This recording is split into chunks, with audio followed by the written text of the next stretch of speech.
Bonjour, je m'appelle Sébastien Pollet et durant le mois d'août, je vous ferai découvrir le royaume d'Antigone le Borgne et de son fils Démétrios. Ce furent deux stratèges père et fils, qui succédèrent à Alexandre le Grand. Donc, ils sont moins célèbres que Ptolémée ou Séleucos, néanmoins ils furent sans doute ceux qui eurent les règnes les plus flamboyants. Donc, inutile de rappeler que le nom Antigone fait partie des noms masculins dans l'Antiquité. Alors, durant ce cours, nous nous intéresserons évidemment à Antigone, à sa période de carrière sous Alexandre le Grand, et ensuite à son autonomie jusqu'à sa proclamation monarchique. Ensuite, nous nous intéresserons au règne autonome de son fils, Démétrios, surnommé le Poliorcète, l'assiégeur, le preneur de cité. Nous nous intéresserons également à leur fondation, comme Alexandre ou Séleucos, ils furent des bâtisseurs de villes. Donc nous découvrirons plusieurs d'entre elles, comme Antigoneia de Bithynie, qui sera rebaptisée plus tard Nicée, donc il y aura un destin même impérial. Démétrias de Thessalie, l'une des capitales du royaume, Alexandrie de Troade, près de l'antique Troie. Nous nous intéresserons également à d'anciennes cités qui furent développées par les Antigonides, comme Sardes ou Kélaïnaï. Et enfin, nous découvrirons le règne d'Antigone II Gonatas, fils de Démétrios le Poliorcète. Voici Antigone sur l'une de ses monnaies où il porte la léontée comme Alexandre, donc la peau du lion de Némée. Antigone est un Macédonien, comme la plupart des généraux d'Alexandre. Il est plus âgé que la majorité d'entre eux, et son fils Démétrios est déjà donc adulte au moment de l'expédition d'Alexandre. Très tôt, Antigone ne suivra plus Alexandre dans son périple à travers l'Empire perse.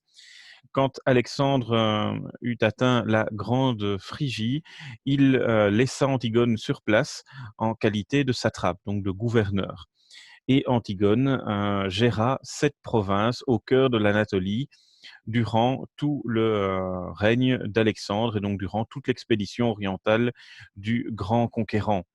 Donc, Antigone eut une vaste province à gérer et à développer pendant de nombreuses années.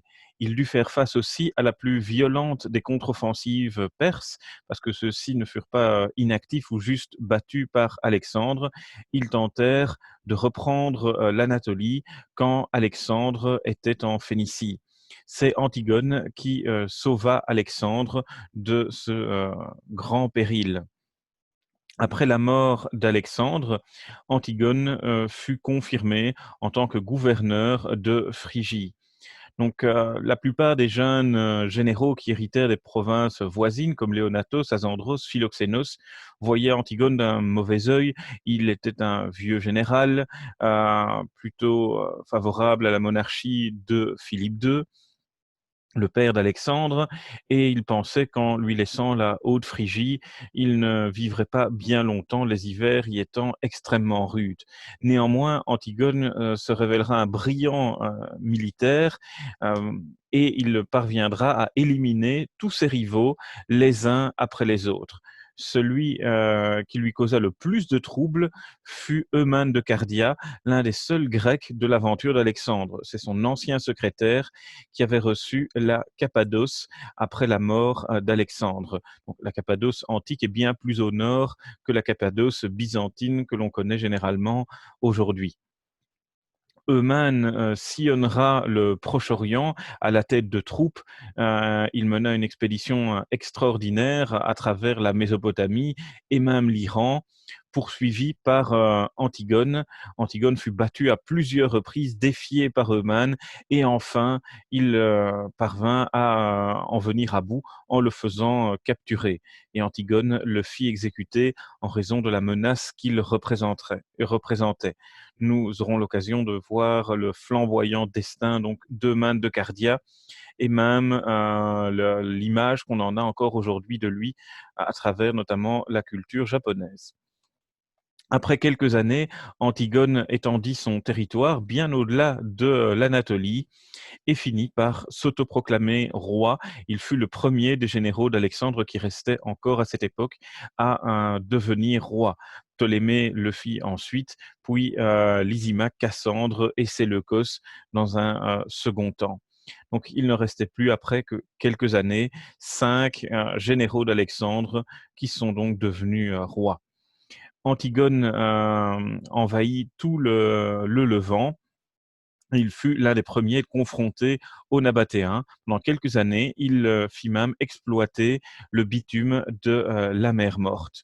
Il tenta de s'emparer de l'Égypte, mais il échoua grâce aux différentes ruses de Ptolémée. Il tenta aussi avec son fils Démétrios de s'emparer de l'île grecque libre et autonome de Rhodes. Pendant 2 ans pratiquement, ils assiégèrent la cité grecque qui fut secourue par tous les rivaux d'Antigone. Antigone et son fils Démétrios ne parvinrent pas à s'emparer de Rhodes, mais ne furent pas vaincus. Donc on discuta finalement d'un traité de paix. Hérode conserva son autonomie. Les Rhodiens, pour célébrer cette victoire, à leurs yeux, firent construire le célèbre colosse. Donc nous aurons l'occasion donc de découvrir ce que l'on sait aujourd'hui grâce à l'archéologie, à l'étude des textes, de l'aspect du colosse. Antigone était considéré comme le plus puissant des rois de l'époque, donc tous les autres se liguèrent contre lui.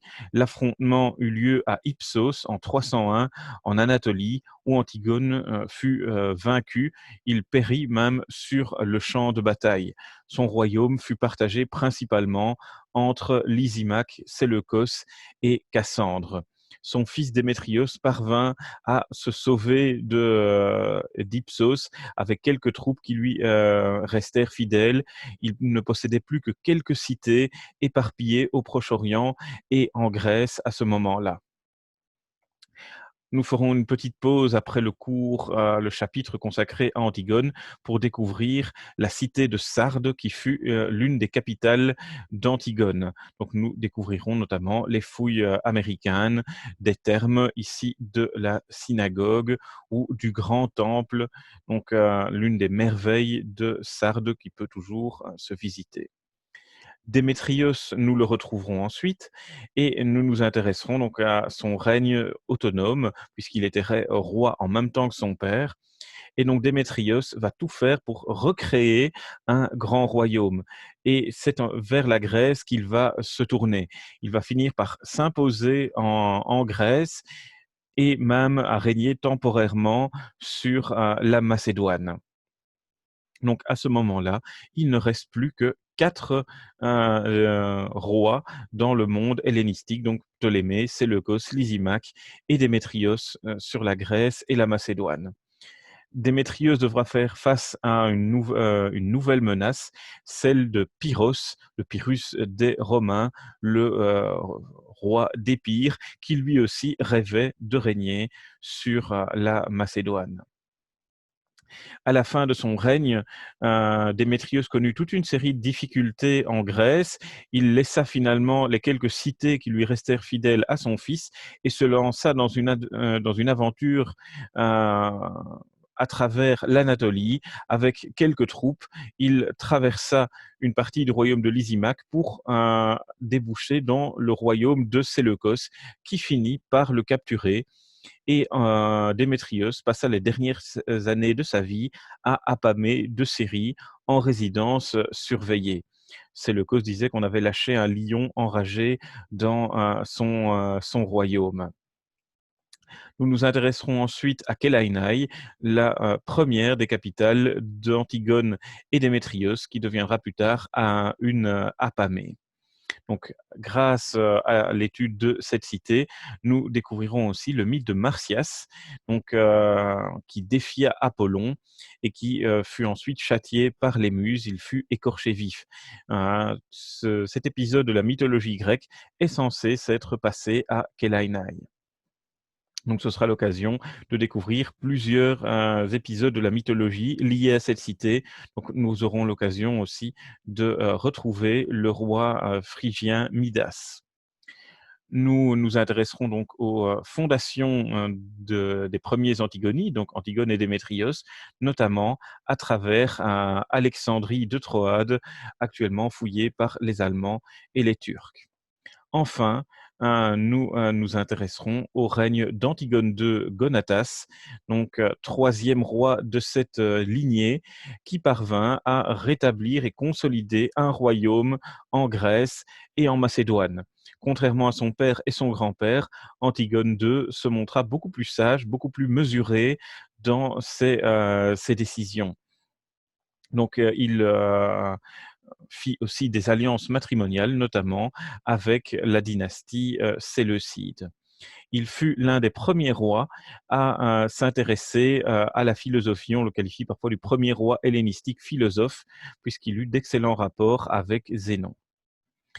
Et il dut faire face à une révolte à Corinthe et il parvint à la résoudre sans effusion de sang, en s'emparant notamment, grâce à une ruse, de l'Acrocorinthe, la forteresse que l'on voit à l'écran qui domine la cité grecque de Corinthe. Donc j'espère vous retrouver au mois d'août pour découvrir cette étonnante dynastie qui succéda donc à Alexandre le Grand en Grèce, mais aussi en Anatolie.